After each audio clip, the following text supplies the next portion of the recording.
ጠዋት ስትነሱ ፊታችሁን በሳሙና ብቻ ታጥባችሁ የምትወጡ ከሆነ ቆዳችሁን እየጎዳችሁት ነው። ዛሬ ቆዳችሁን እንደ መስታወት እንዲያበራ የሚያደርጉ 10 የጠዋት እንክብካቤ ሚስጥሮችን ነግራችኋለሁ። በተለይ ቁጥር 1 ላይ የተቀመጠውን የማታደርጉ ከሆነ ሌሎች የምትጠቀሟቸው ክሬሞች ዋጋ የላቸውም። እስከ መጨረሻው እንድታዩ እየጋበዝናችሁ ቪዲዮውን ላይክ እያደረግን እንጀምራለን። 10ኛ ለስላሳ የፊት ሳሙና ወይም ጀንትል ክሊንሰር።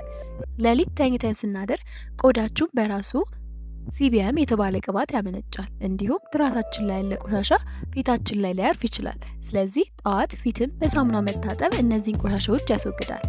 ጠቃሚ ምክር፣ ቆዳሽን የሚያደርቅና ለስላሳ የሆነ ፒኤች ባላንስ ሳሙና መምረጥ አለብሽ።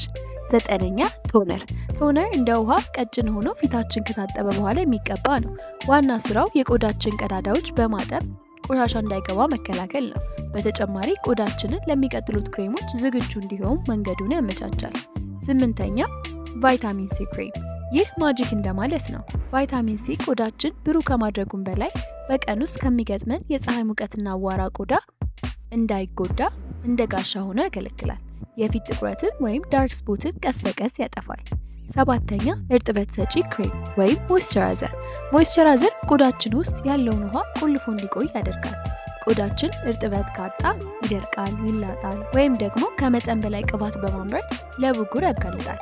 ስለዚህ ለቆዳሽ አይነት የሚስማማ እርጥበት ሰጪ መጠቀም ግዴታ ነው። 6ኛ የአይን ክሬም። ከአይናችን ስር ያለው ቆዳ በጣም ስስና ቶሎ የሚጎዳ ነው።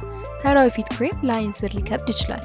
የአይን ክሬም ግን ተለክቶ ስለሚሰራ የአይን ስር መጥቆርና እብጠትን ለመቀነስ ይረዳል።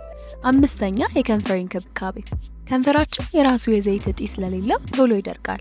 ጠዋት ጥሩ ሊፕ ባልም መቀባት ከንፈራችን እንዳይሰነጣጠቅና ጤናማ ቀለሙን ጠብቆ እንዲቆይ ያደርገዋል። 4ኛ የፊት ማሳጅ። በእጅሽ ወይም በጄድ ሮለር በመጠቀም ፊትሽ ቀስ አድርገሽ ወደ ላይ ማሸት። ይህ የደም ዝውውርን ስለሚጨምር ፊትሽ በጠዋቱ እንዲነቃቃና ጤናማ መልክ ወይም ግሎ እንዲያደርግ ይረዳዋል። 3ኛ በቂ ውሃ መጠጣት።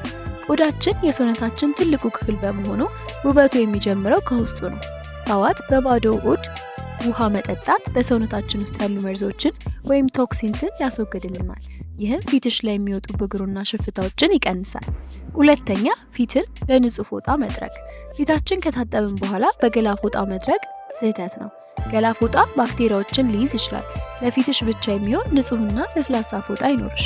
ፊትን ስትጠርጊም መታሸት የለበትም። በስሱ ታፕ በማድረግ ውሃውን ብቻ መምጠጥ ይሻላል።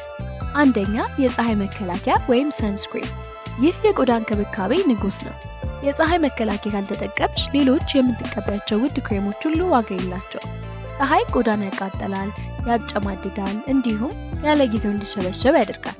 ጠቃሚ ምክር፣ ቢያንስ SPF 30 እና ከዛ በላይ ሆኖ መጠቀም አለብሽ። እነዚህን 10 ነጥቦች በየቀኑ ካደረጋችሁ በአንድ ወር ውስጥ የሚገርም ለውጥ ታያላችሁ። የእናንተ የጠዋት ልምድ የትኛው ነው? የረሳሁት ካለ ኮሜንት ላይ ንገሩኝ። ለተጨማሪ ውበት መረጃ ሰብስክራይብ ማድረጋችሁ እንዳትረሱ። በቀጣይ ቪዲዮ እስከምንገናኝ ቸር ይቆዩን።